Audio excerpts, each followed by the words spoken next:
Hey, welcome to SourceFed. I'm Joe Beretta. Hi, I'm Elliot Morgan. Just like everybody else and their mothers yesterday, we tried to relay as much information to you guys concerning the Boston Marathon as accurately as possible, and in some ways we missed the mark. But that's what happens when the internet is getting pumped full of information left and right, and every news organization is striving to say something first. Anyways, now that the dust is settled, we figured we'd give you guys a rundown of the information as it currently stands. At this time, no one is in custody, and no person or organization has come forward to take responsibility for the bombings, but the FBI did search an apartment last night in Revere, Massachusetts. It turns out that the apartment was searched with consent, but there was no word on if any connection was found. And despite early reports, according to authorities, only 2 explosives were located. And those were the bombs that were actually detonated. Governor Deval Patrick said, 2 and only 2 explosive devices were found yesterday. Ball bearings, nails, and other sharp objects seem to have been inserted into the devices. And at this point, those bombs were responsible for 3 deaths and 176 injuries, 17 of which are critical. We also commented on reports stating that cell phone service was being shut down by authorities, but that turned out to not at all be the case. Service providers were just overloaded during the chaos, but there were never any actual attempts to cut off service. So those are just some of the important details up to this point, but before we go, I think it is vital to point out that this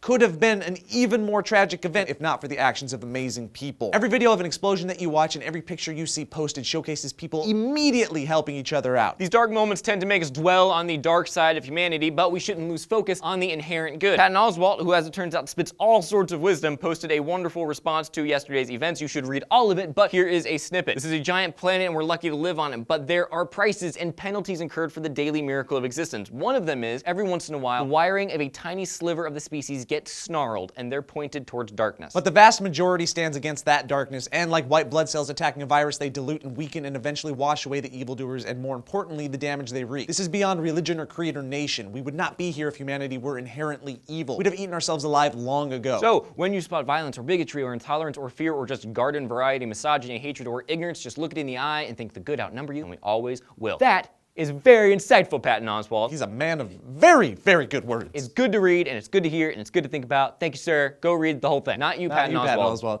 You guys there. Yeah. Anyways, you guys, we'll keep you updated on SourceFed.com. I'm Joe Beretta. I'm Elliot Morgan. Thank you for watching.